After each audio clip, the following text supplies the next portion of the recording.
بسم اللہ الرحمن الرحیم۔ السلام علیکم ورحمۃ اللہ وبرکاتہ۔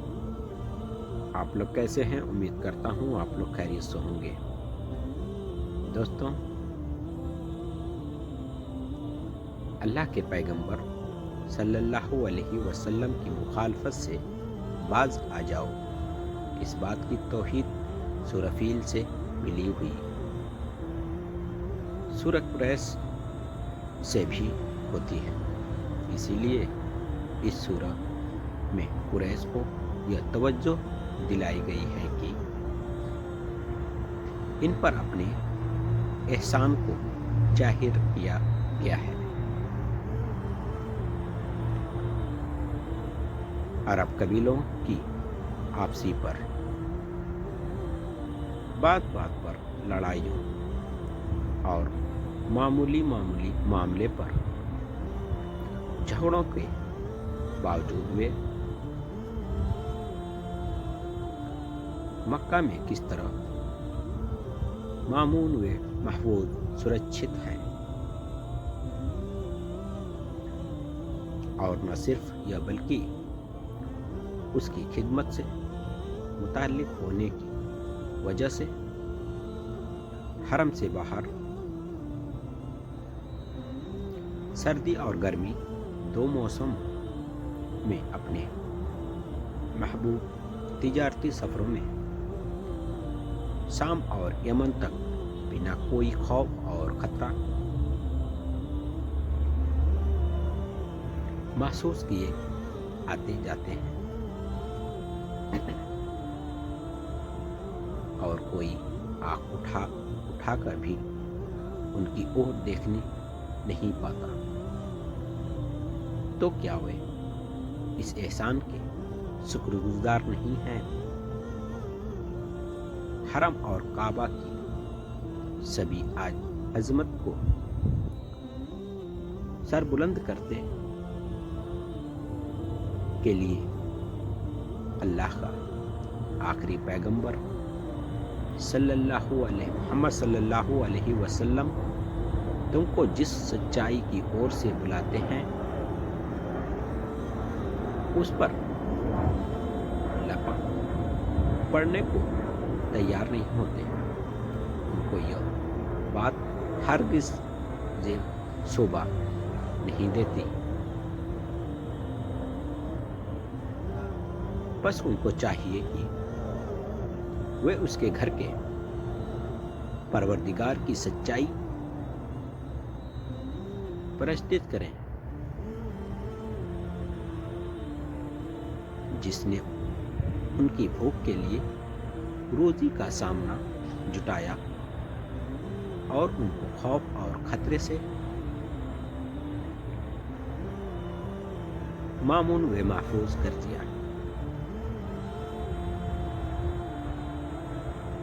ابرہہ مذہبی طور پر عیسائی تھا، اور اسی لیے وہ بیت اللہ کعبہ کی عظمت کو کسی طرح برداشت نہیں کر سکتا تھا۔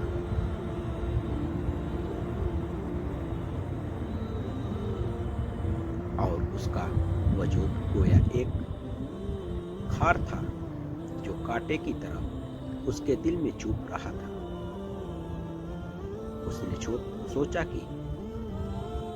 کعبہ معمولی پتھروں کی ایک سادہ عمارت ہے، اگر اس کے مقابلے میں ایک ایسی خوبصورت اور بے نظیر عمارت کلیسا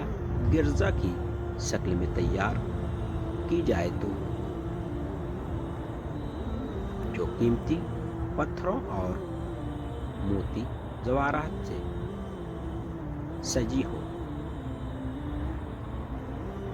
اس طرح میں سارے عرب کے توجہ کعبہ سے ہٹا سکوں گا اور نئی عبادت گاہ کو پوری دنیا کی توجہ کی جگہ بنا سکوں گا۔ یہ سوچ کر ایک طرف اس نے یمن کی راجدھانی صنعاء میں ایک بے نظیر گرجا الکلیس بنایا اور دوسری طرف ایک معمولی واقعے کو قلعہ بنا کر کعبہ کی بربادی کا تہیہ کیا۔ نتیجہ جو کچھ ہوا تفصیل سے ذکر کیا گیا، لیکن اس واقعے میں اس کو اشارہ معلوم ہوتا ہے کہ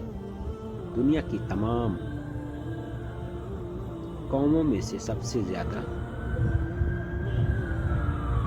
عیسائیوں کو ہی اس بیت اللہ کعبہ کے ساتھ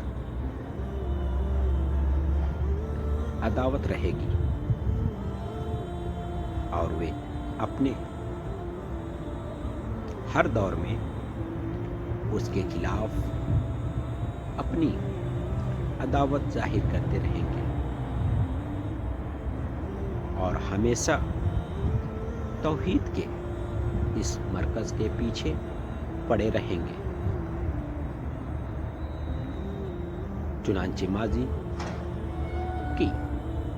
تاریخ اس پر گواہ ہے کہ جب کبھی عیسائیوں کو اس کا موقع مل جائے، انہوں نے عملی طور پر اپنی عداوت ظاہر کیے بغیر نہ چھوڑا، اور اگرچہ اللہ تعالیٰ نے اس سلسلے میں ہمیشہ ان کے ارادوں کو ناکام رکھتا، مگر وہ بہرحال اپنے دلی بغض میں عداوت کا ثبوت دیے بنا نہ رہے۔ کعبہ بیت اللہ یعنی خدا کا گھر کہلاتا ہے۔ اس کا یہ مطلب نہیں کہ خدا کی پناہ اللہ کسی گھر میں رہتا ہے یا وہ گھر کا محتاج ہے، بلکہ سچ تو یہ ہے کہ اس نے اپنی خالص عبادت کی غرض سے دور دور کے علاقے تک مسلمانوں اور سچے عبادت گزار کے لیے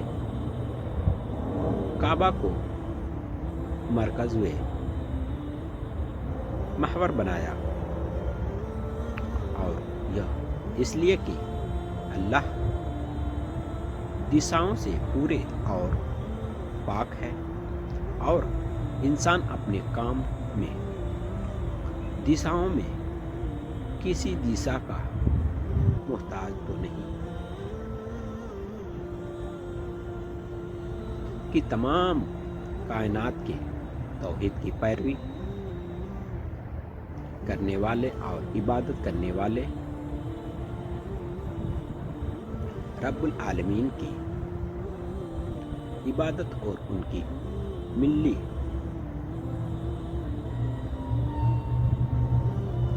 اور دینی زندگی کے لیے ایک مرکز ہو، تاکہ وہ بکھراؤ اور ٹوٹ پھوٹ سے بچے رہیں اور اجتماعی ایکا کا سبق سیکھیں۔ اس لیے اس کے لیے مقدس عمارت قرار دی، جس کو بزرگ نبی حضرت ابراہیم علیہ السلام اور ان کے مقدس بیٹے اسماعیل علیہ السلام نے دنیا میں سب سے پہلے صرف اللہ کی پرستش کے لیے بنایا تھا، اور جو توحید کے اعلان کی سب سے پرانی یادگار تھی، پس کسی مسلمان کے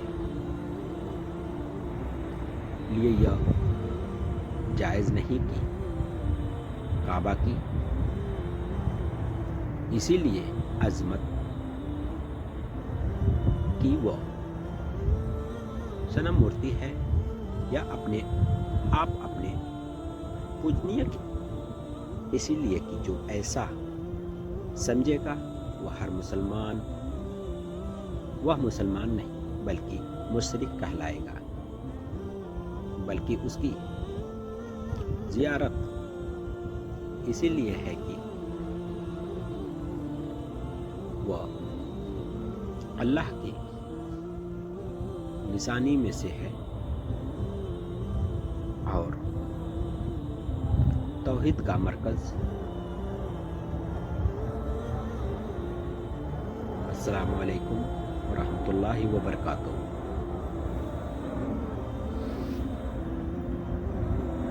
پلیز